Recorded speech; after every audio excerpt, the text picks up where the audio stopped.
Oh, hi, this is Derek from HowDoIMoney.com. On this video, we're going to go over the Budget tab for your Tiller Google Sheet budget. We always start off at TillerHQ.com and hit Login. This will bring you to the Tiller dashboard. You'll see your budget right here at the very top and hit Open Sheet. This takes us over to Google, where your budget has been waiting for you patiently. Okay, we've already gone over the category setup and the transactions tab, so if you need a refresher there, watch the most recent video, the most previous video. On this video, we're going over the budget tab. So let's start over here in the transactions tab though. We'll back up just a step. All of these categories that you're putting these spending transactions in will appear over on your budget. So here's the categories that you created using the category setup. And then whenever you put a transaction into a category, this is where they show up over here on your budget. They show up as a total. So for example, entertainment, this is the total of all the expenses or the transactions that you've put in the entertainment category. So what we're going to do is go column by column and then row by row to explain how this works. But actually, before we get going, the first thing we're going to do, I'm going to show you this right here. This is how you select the most current month that you're going to budget for. So you hit this drop down, whatever the month and year is that you're doing your budget for. So make sure you do refresh that every month so that you're working with the most current month. Okay, so column A. This is just where all the income or the spending categories are going to appear. It only shows the ones that you've added to the category setup. So remember that anything that appears over here, it's because you've added it here under the category setup. And then it will give you, I'll explain this section here, the summary, I'll explain that towards the end.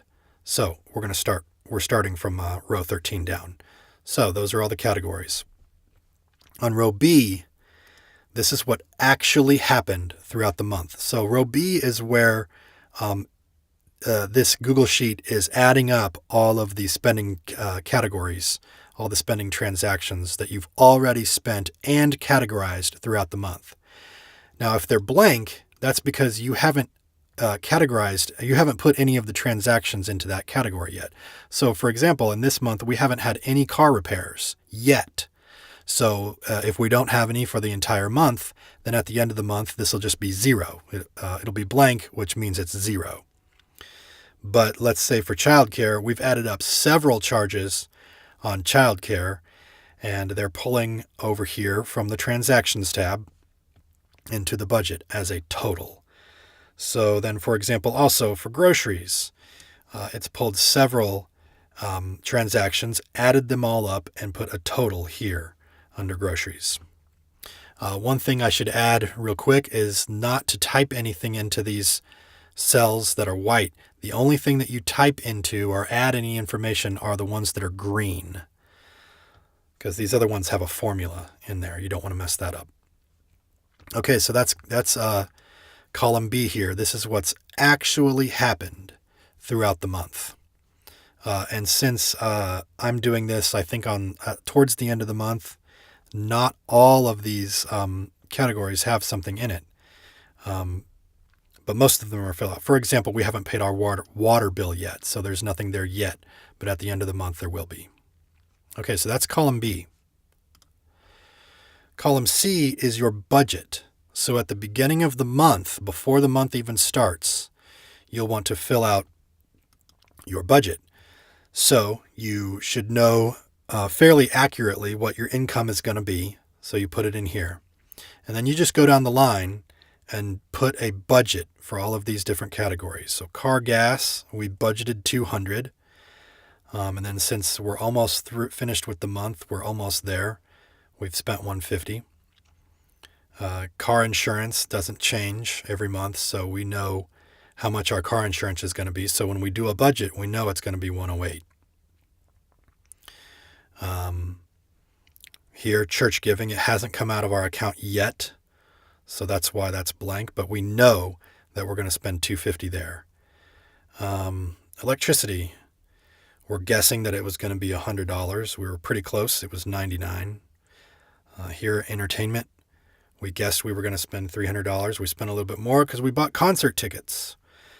So that's what category C is. You budget or you plan what you're going to do with your money in each of the categories.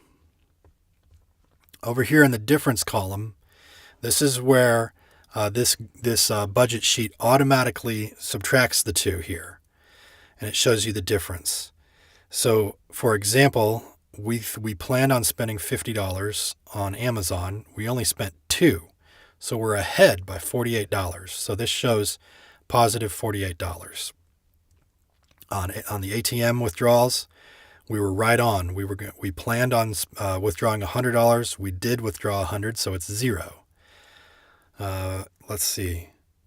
Again, here on car gasoline, we planned on spending $200. We only spent $150, so we're ahead by $50. There's technically still $50 that we could spend in that account. So that's the difference column. Now, the difference column is incredibly important because at the end of the month, you'll be able to go through and see where you were above and below in all of these categories. And that'll give you a lot of information going forward each month. You can say, okay, so for example, in the home category, we planned on spending $100. We overspent by $35. So do we need to bump this up to be more accurate? Or do we need to, stop spending so much money in the home department or the home category? So this difference column is incredibly important. I see so many budgets that are set up without this, and I think that's a huge mistake to not go back and see the difference between what you planned on spending and what you actually spent. I think that's a really big mistake to not compare the two. Otherwise, how do you know how close you were to your budget? So anyway, that's what the difference category is. Now up here on the summary, so this is how this works. On your income, it's just going to pull this number up here because this is the total income that you earned throughout the month. So it just pulls that number up here. And then it pulls the total spending right here. So this is the total of all of these spending categories. So you've got your total income and your total spending, and then it subtracts the two.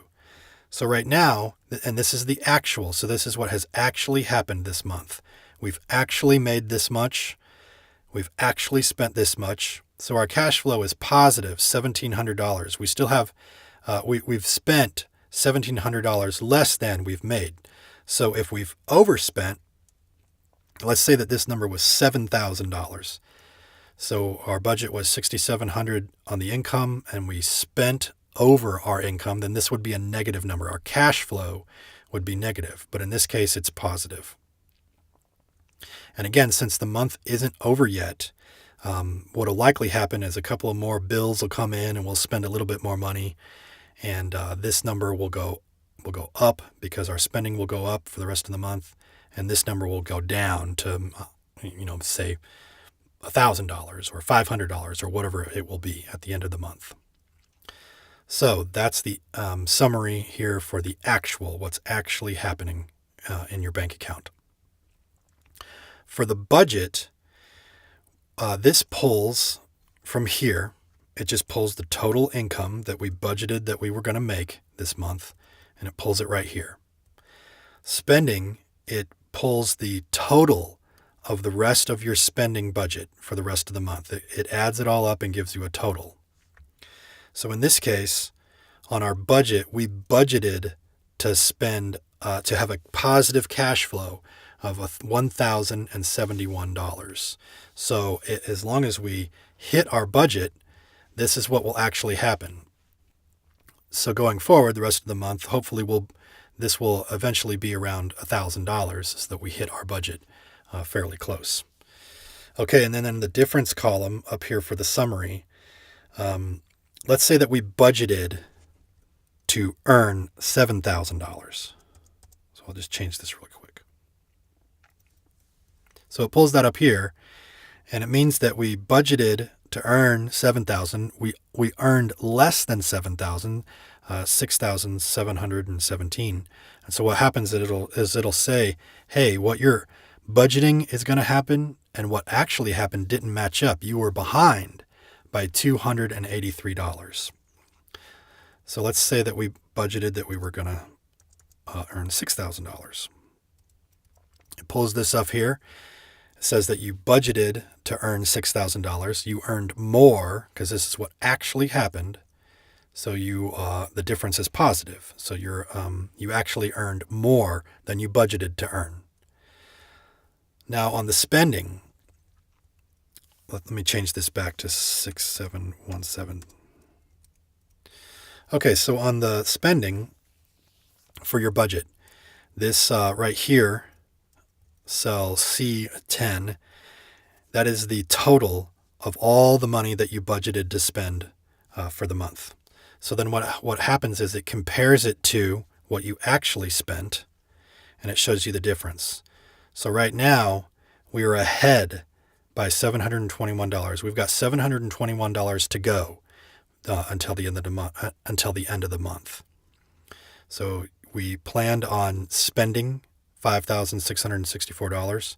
We've actually spent this much, and this is the difference. We're currently ahead by $721. So then on the cash flow for the budget, we budgeted to have $1,000, $1,071 left over at the end of the month to have a positive cash flow.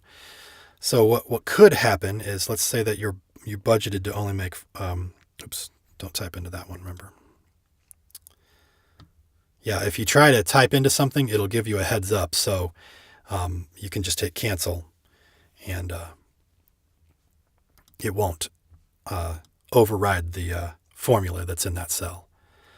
So remember to come down here and type in only cells that are shaded green. So let's say our budget was to make $5,000, but spend over, because, we're not the only ones that blow our budget like often.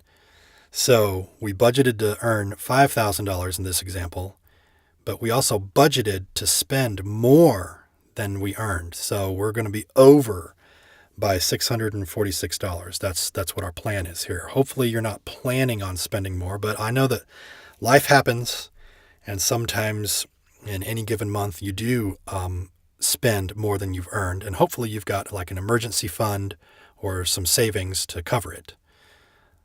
So I'm going to change this back to match exactly how much we're going to earn. Okay, so that is an overview of how the budget works. You just go through the month at the beginning of the month and do a budget. And then as the month goes by, you're down here on the transactions tab, putting everything into a category. And once you do, it'll automatically pop up over here in the actual, because this is what actually happened. And then it just shows you the difference between the two. That's how the monthly budget tab works. If you do have any questions on that, you can email me at derek@howdoimoney.com, or another great place. If you do have any questions about how this monthly budget works, I know that can be a lot to wrap your mind around. Just jump in and start punching in the numbers, and it'll start making more sense. And especially after you've used it for a month or two, it'll start to make even more sense. But if you still do have some questions, the best place to ask those questions is in the How Do I Money Facebook group. You can go to howdoimoney.com/Facebook, and it'll send you right to the group. Just join the group and ask any questions that you've got in there. There's a whole bunch of really helpful people in there. If I don't answer the question myself, probably somebody in there can answer a question for you. Okay, I will see you in the next video when we're going to go over the Debt Snowball tab. Again, I am Derek from howdoimoney.com.